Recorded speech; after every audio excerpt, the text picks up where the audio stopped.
Good afternoon, sir. My name is Ushna Sheikh, and I'm a student of FIBSC here in this college. So I see all the people around me living a cycle, like a life cycle, who are just working hard and struggling to survive in the society.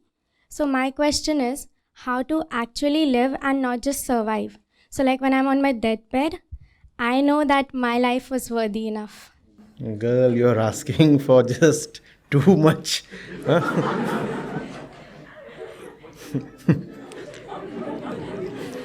This is what the best and the greatest among us, in this human race strove for and struggled all their life.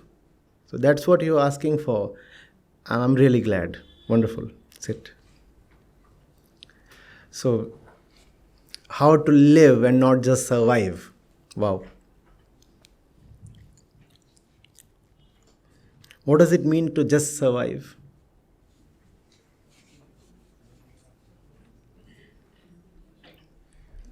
It means to exist for the sake of the body. I'm just trying to put in certain technical terms for the sake of clarity. If most of your waking time is spent in pursuit of physical sustenance or physical pleasure, then you are just surviving.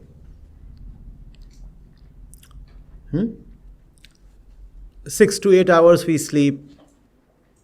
Another 2 hours are spent taking care of the body. That makes it 8 to 10. You are left with 14 hours, 16 hours. Of these 14, 16 hours, 3 hours are spent commuting. If you are in Bombay. So you are left with what? 10, 12 something?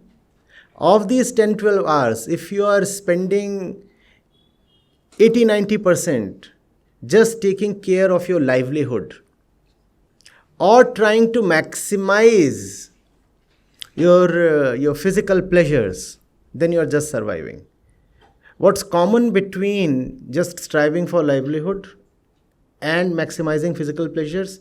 Livelihood is the thing that you enter into so that you can maintain your physical sustenance. So physicality is the common link. You ask someone, why do you work so much? Is there joy in your work? Is it a mission you are working for? Do you want to bring about a substantial change within you or in the world? And if the answer is no, they say no, we work so that we can feed ourselves, our family, take care of needs, and also provide for our desires and ambitions, then that's called as mere survival. Just survival. Most of my effort goes towards taking care of my stomach, my body, my clothes, my accommodation. And the remaining part, the excess amount that I earn, I spend that to take care of my desires, my pleasures. This is mere survival. Are you getting it? A fellow earns, let's say, 100 rupees a month. 60 to 70 is spent in what he calls as fixed expenses. Of the remaining amount, the fellow spends rupees 20 in pleasing himself. And rupees 10 he keeps in the bank for future use. This is mere survival. And this must have begun to sound horrible to you, because this is how 99% of humanity lives, merely for survival. Just for survival.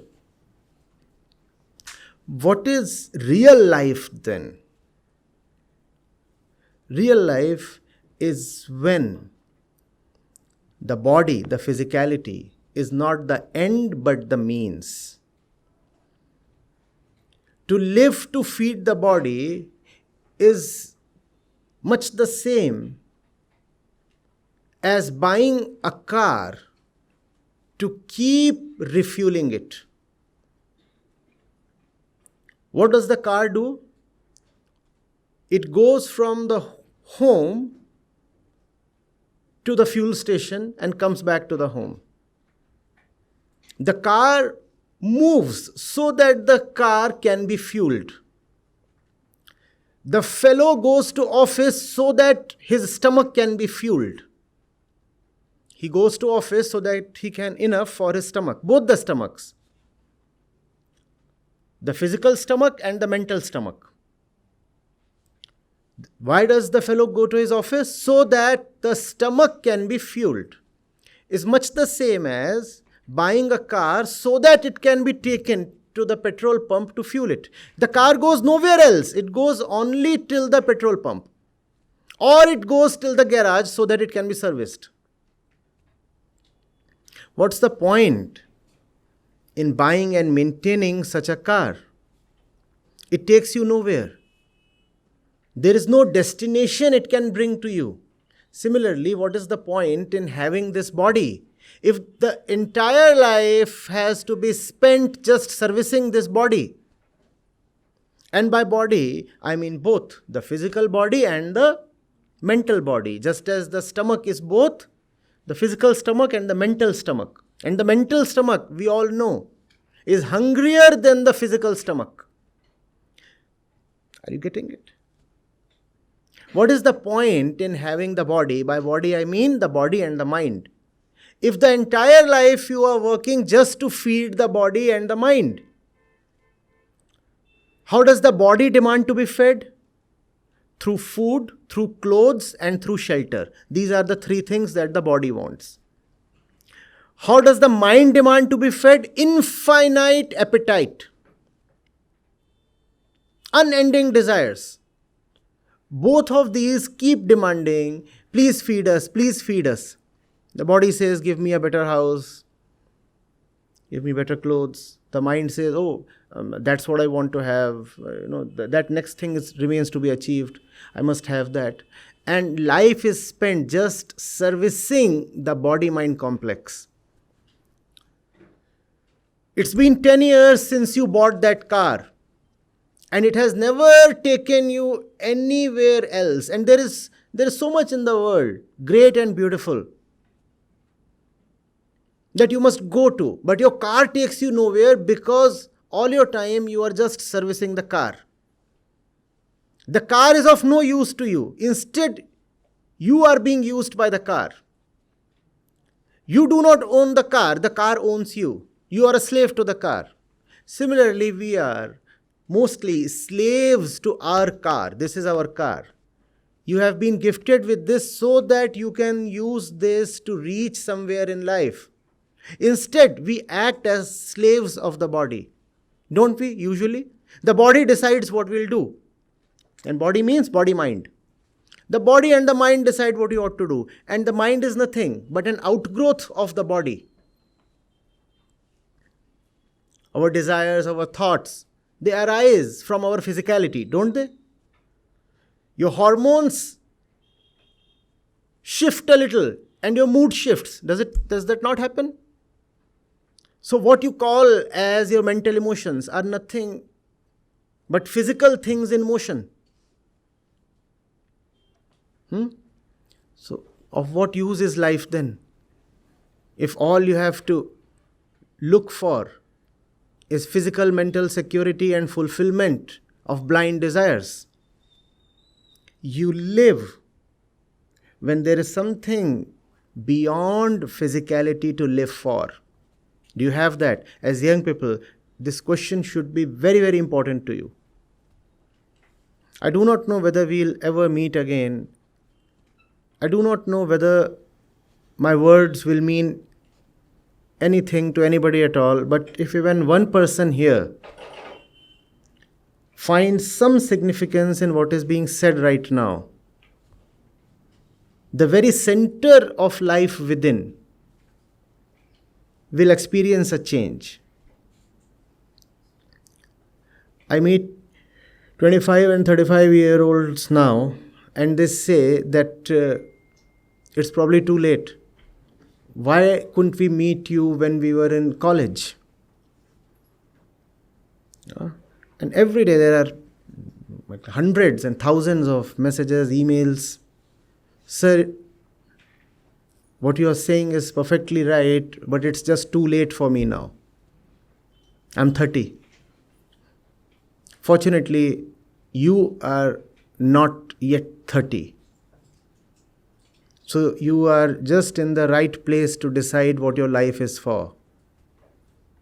Servicing the stomach and the mind, or for reaching a lovely destination. Life is not about eating, breathing, sleeping, walking. You cannot even be called as living if you just eat, breathe, sleep, walk, take a bath, and gossip. One cannot even be called alive. Technology is progressing at such a rapid rate. We actually have robots today that can do most of what a normal human being does. Robots can even emote because emotions are just chemical. Therefore, robots too can be made to emote. What's the problem in having a chemical arrangement that generates emotions? No issues. Is there something in life beyond what a robo can do? You say, I'm not dead, I'm alive. Why? You see, because I walk. Even a robo can walk. I speak, even a robo can speak. I see, even a robo can see.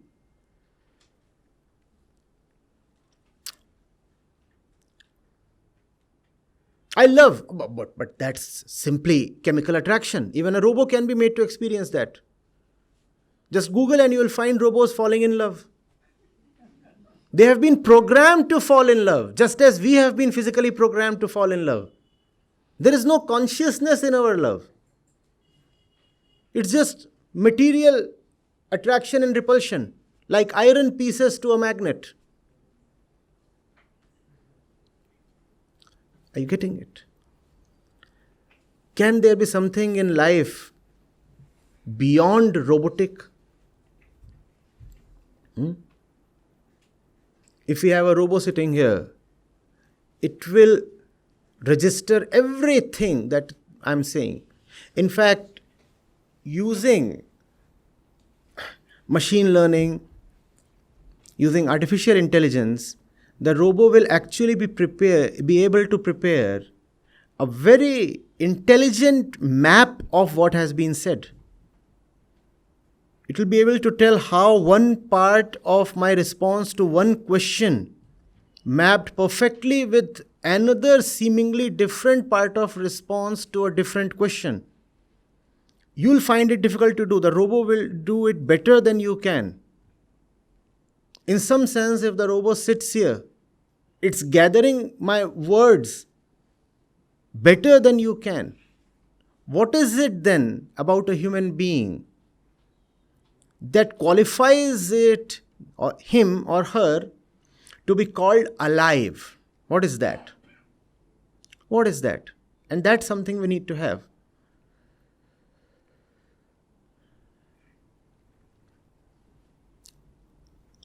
You're waiting for me to give the answer? That's robotic. A robo can never exceed its programming. A robo can never go beyond its programming. 1000 years from now, when you will have unimaginably fast and smart supercomputers, the supercomputers of today will appear like an abacus in front of them. That kind of computing ability you will have. 1000 years is too much. Within 50 years. That's the rate at which computer science is progressing. Even then, no computer will ever be able to go beyond what it has been created for. No machine, therefore, can ever be free. And that's the only characteristic of living. Can there be freedom? No machine is free. All machines are operated by some operator outside of them. They are designed by a designer outside of them.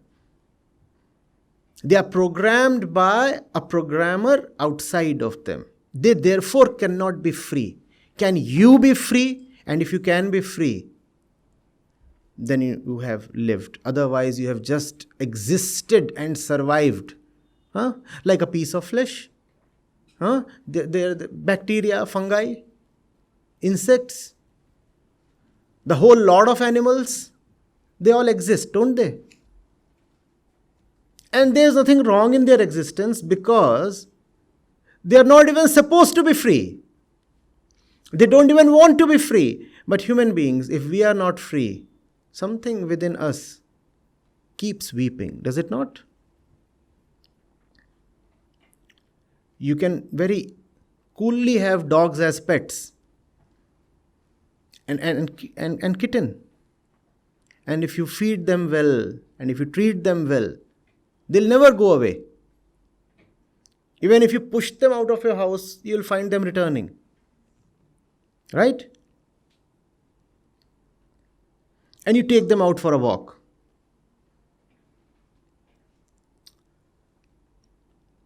And there's a collar around their neck. But no human being can ever be satisfied with such an arrangement, provided he deserves to be called human. No human being will ever say that if I get fed properly and if I am given enough money and if I am given a cozy place to live in and a nice bed to sleep in, I'm ready to live like a dog in your house. No human being will say that, because human beings are constituted to value freedom more than anything else. The dog will happily survive in its bondages. Man cannot happily survive. We know of people who would rather die than be enslaved, right? I hope we all were like that. I prefer death over slavery or bondages. That's the defining and exclusive characteristic of a truly alive human being. Freedom. Freedom from everything. Freedom from your external masters, and more importantly, freedom from your inner conditioning. Inwardly, we are badly conditioned. Each strand of your hair, every particular cell in the body is simply conditioned. There's nothing new in life, therefore. That which you are doing, that which you are experiencing, your emotions, your thoughts, your instincts, your reactions, they are all pre-scripted in a sense. And on top of that script, there is another script imposed on you by the society. First of all, we are all born conditioned, and then the social influences from us, coming from family and the media and the college and the religious stream we belong to, they all burden us even more. And we become thoroughly mechanical. The fellow loses all sense of freedom. What's scary is most of us lose even love for freedom. We resign, we surrender, we agree to live like slaves.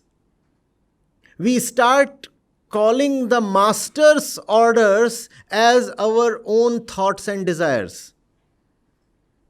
Are your desires your own? Are your targets your own? No, they are mostly coming from a master outside who's dictating terms to us. Sometimes we know the master. Most of the times we do not even know that the stuff we are chasing is actually of no use to us. Some blind force has taught us to respect something, to chase something, to value something, to live for something, and we are blindly obeying the commands. Like a clerk receiving dictation from an officer.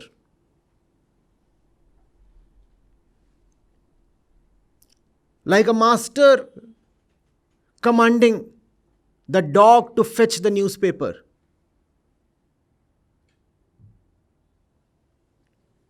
Like a programmer asking the machine to fetch a certain result. That's how most of us live. Can you be free from all this? Can you see that your existence is threatened from all sides by blind forces that are violent and senseless and meaningless? And because they are blind and senseless, they want to capture others' lives. One mark of ignorance is that it suffers. When you are ignorant within, you suffer. And when you suffer within, you know what you become? You become violent so that you can make others suffer. When the society in general is ignorant, it suffers and it makes everybody suffer. Young people must be cautious. Suffering, bondages should not be labeled as responsibilities, as virtues.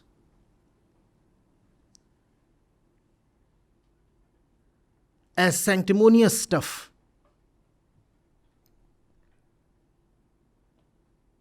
We must question all the definitions that have been fed to you. You must figure out what is really sacred in life. You must figure out what is important, what is not, on your own. And then you are free. Or at least are walking towards freedom. I do not know whether absolute freedom at all is possible. I began my response by saying that. You're asking for too much. I do not know whether in your lifetime you'll ever be able to come to something called as absolute freedom. But life is made worth living by striving for freedom at all costs and all times. Irrespective of how lucrative bondages appear, reject them. It does not matter that you are wearing respectable chains. No. Even if your fetters are made of gold, just drop them.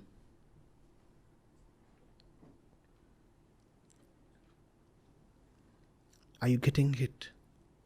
That's what a robo cannot do.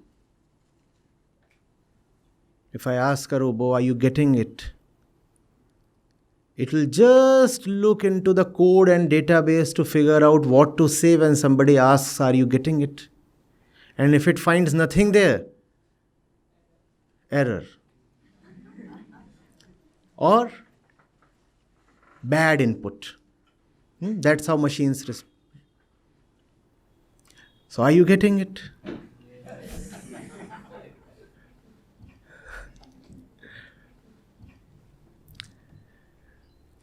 No robot can ever understand what has just been said.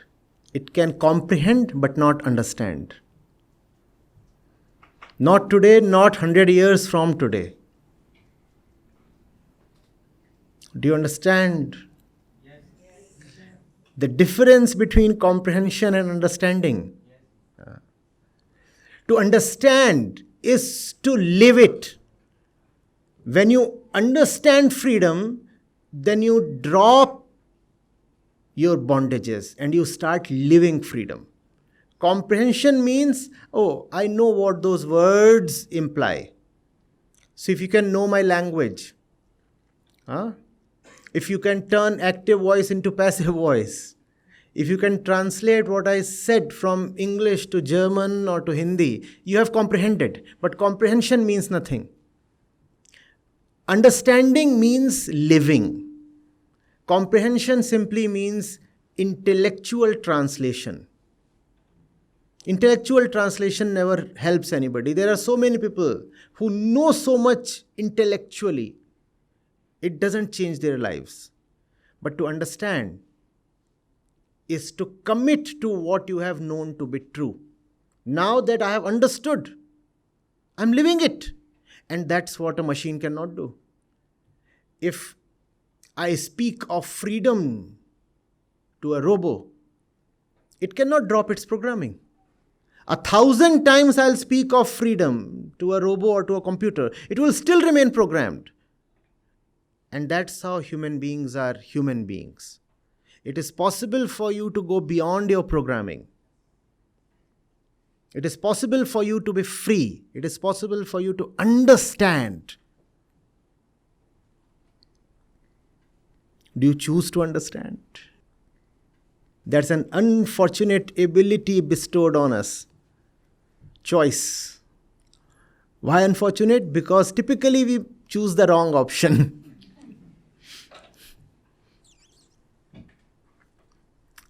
Freedom is a choice. Bondages too are a choice. 99 times of 100 we make the wrong choice. The robot, well, it cannot choose at all. It is simply programmed.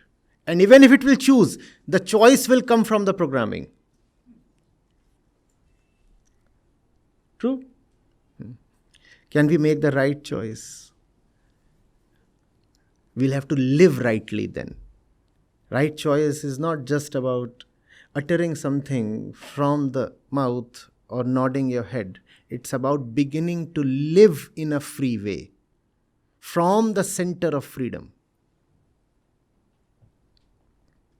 Possible? First of all, beautiful or not? Yes. When you'll find it beautiful, then you'll make it possible. There must be beauty in a young person's life. If there is no beauty, then there is no inspiration. Why will you move if there is ugliness all around? From ugliness of one kind, who wants to strive to reach ugliness of another kind? Somewhere you must see greatness and brightness and beauty. And then you are inspired and then you move. And that's when you can fight your slavery. And fighting requires a lot of energy.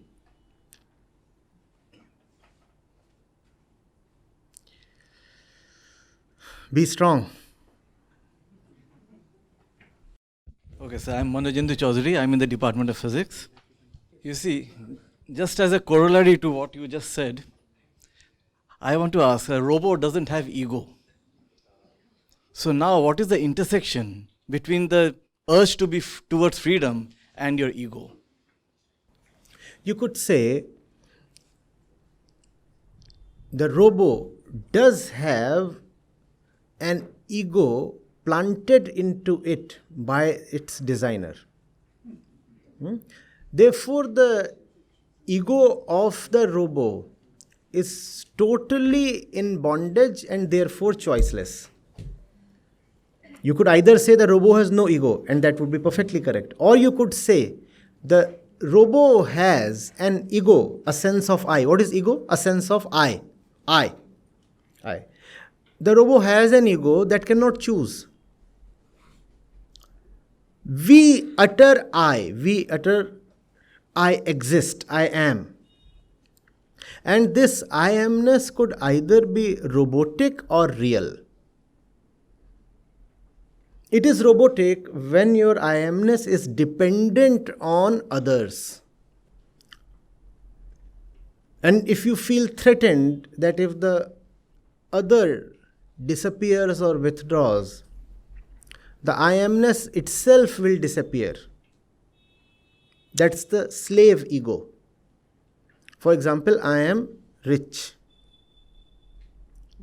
What is the ego? The I am thing is the ego. And if the ego says I am rich, and if the riches vanish for some reason, a stock market crash, let's say, the fellow says, oh my God, I'm gone. Because who was I? The rich one. And the riches have gone, so I'm dead. I am rich. Now strike out the word rich. What remains? Nothing. That's false ego. But most of us choose to live in this kind of false and dependent ego. Real ego is self-dependent, free. It does not find it necessary to identify itself with something. It does not experience a kind of vacuum that it must compulsorily fill up with something, anything, some trash. Many of us, for example, might be finding it difficult to just sit silently and listen. Because in the moment of silence, you have to say, I am. In fact, you don't even say I am. There is just silence. And that's a threat to the ego, because the ego must say something. I am X, I am Y. So the ego chooses to say, I am gossiping. Now, gossip makes the ego feel alive. Oh, I exist. Otherwise, there is the danger of inner death. Obviously, a false death. No real danger, actually. Do you get this? The way we are born with the sense of I am. It is this sense of I am that works all life to gain fulfillment. Being unfulfilled is our condition right since birth. But we choose, because of ignorance, fulfillment from the wrong kind of, not even wrong, useless kind of sources. We choose to be associated with something that will fail in delivering fulfillment. So I am rich, or I am traveling, I am a tourist, I am a husband, I am a lover, I am educated, I am intelligent, I am Hindu, I am Muslim, I am male, I am female, I am smart. We want at all moments to associate ourselves with a certain identity, in the hope that the association will bring fulfillment. That association does not bring fulfillment because it is an exercise in the wrong direction. We require not association but actually dissociation. That is called freedom. Freedom is to dissociate yourself from all your dependencies. Would you remember this? Freedom is to dissociate yourself from your dependencies. Whereas the ego is constantly clamoring for more and more dependencies. Even the things that you call as your assets actually become your dependencies. For example, I own a Rolls Royce. In language, I seem to be implying that I am the master of the car. But tell me, one day the Rolls Royce isn't visible, something has happened. And you need to go from place A to place B. And all that is available is a humble hero splendor. What will happen to you? Think of your condition. Now, who's the master and who's the slave? Who is the master? Were you the owner of the car? No. The car became so important to you, you got dependent. And now when the car is not there, the car is not suffering, you are suffering. So who is the master? The car is the master. The ego chooses to associate, achieve, obtain, accomplish, thinking that all these associations will give it fulfillment. No, they don't. Freedom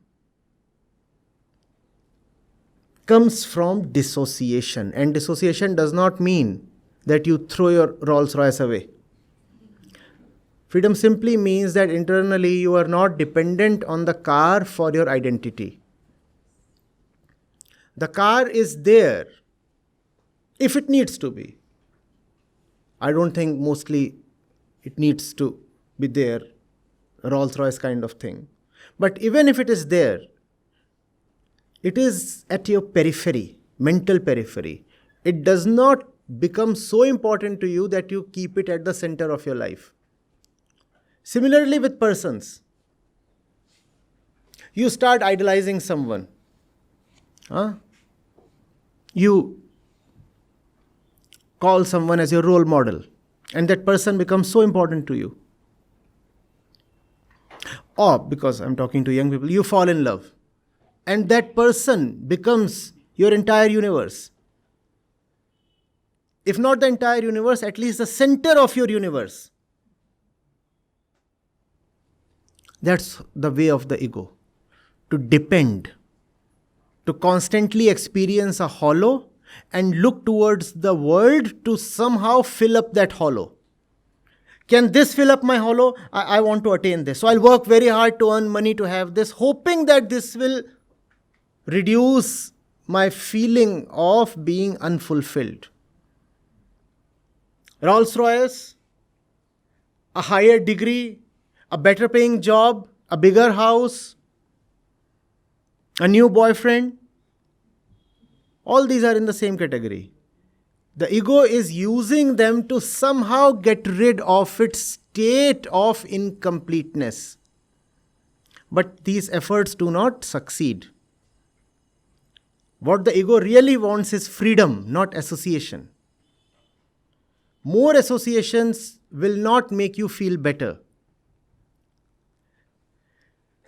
Freedom from associations is what makes you come alive. And freedom from associations does not mean being a loner. It simply means not being a slave. Can't you be in a relationship without being a slave? Can't there be a healthy and free relationship? Or do you really have to become somebody's pet dog for the relationship to exist? Right? So that's a choice that you have. Do you want to live in freedom? Or do you want to chase associations, assets, accomplishments all your life? The more you chase, the more you will be disappointed and suffer. Is this making sense? Or is it just too much and too fast?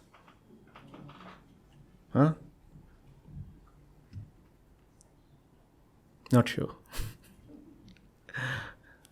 I hope this at least gives you a start. You're young, you have long way to go and you have time.